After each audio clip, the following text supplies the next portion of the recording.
Je demande pardon aux enfants d'avoir dédié ce livre à une grande personne. J'ai une excuse sérieuse. Cette grande personne est le meilleur ami que j'ai au monde. J'ai une autre excuse. Cette grande personne peut tout comprendre, même les livres pour enfants. J'ai une troisième excuse. Cette grande personne habite la France où elle a faim et froid, elle a bien besoin d'être consolée. Si toutes ces excuses ne suffisent pas, je veux bien dédier ce livre à l'enfant qui a été autrefois cette grande personne. Toutes les grandes personnes ont d'abord été des enfants, mais peu d'entre elles s'en souviennent.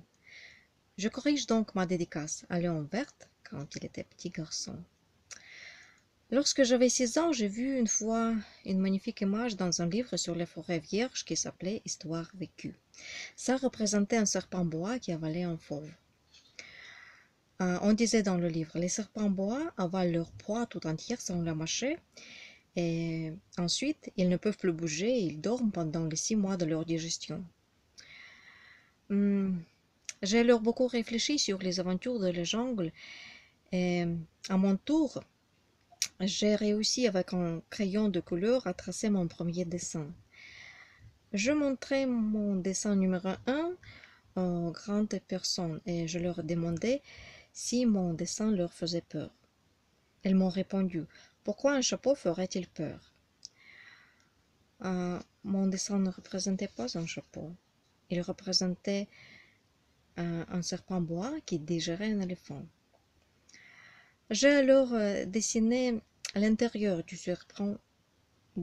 serpent bois afin que les grandes personnes puissent comprendre.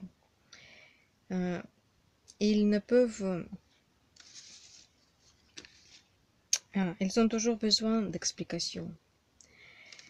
Les grandes personnes m'ont conseillé de laisser de côté les dessins de serpent bois fermés ou ouverts et de m'intéresser plutôt à la géographie, à l'histoire, au calcul et à la grammaire. C'est ainsi qu'à l'âge de 6 ans, j'ai abandonné une magnifique carrière de peintre. J'avais été découragée par l'insuccès de mon dessin numéro 1 et de mon dessin numéro 2. Et les grandes personnes ne comprennent jamais rien toutes seules et c'est fatigant pour les enfants de toujours et toujours les donner des explications. J'ai alors dû choisir un autre métier et j'ai appris à piloter des avions. J'ai volé un peu partout dans le monde et la géographie, c'est exact, m'a beaucoup servi.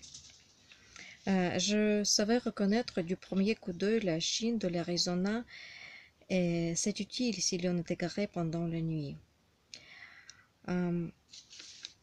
J'ai ainsi eu au cours de ma vie des tas de contacts avec des tas de gens sérieux. J'ai vécu chez les grandes personnes et je les ai vus de très près. Ça n'a pas amélioré mon opinion. Quand j'en rencontrais une qui me paraissait un peu lucide, je faisais l'expérience de mon dessin numéro 1 que j'ai toujours conservé. Je voulais savoir si elle était vraiment compréhensive. Mais toujours elle me répondait « c'est un chapeau ». Alors je ne lui parlais ni de serpent bois, ni de forêt vierge, ni d'étoiles. Je me mettais à sa portée. Je lui parlais de bridge, de golf, de politique et de cravate. Et les grandes personnes étaient bien contentes de connaître un homme aussi raisonnable.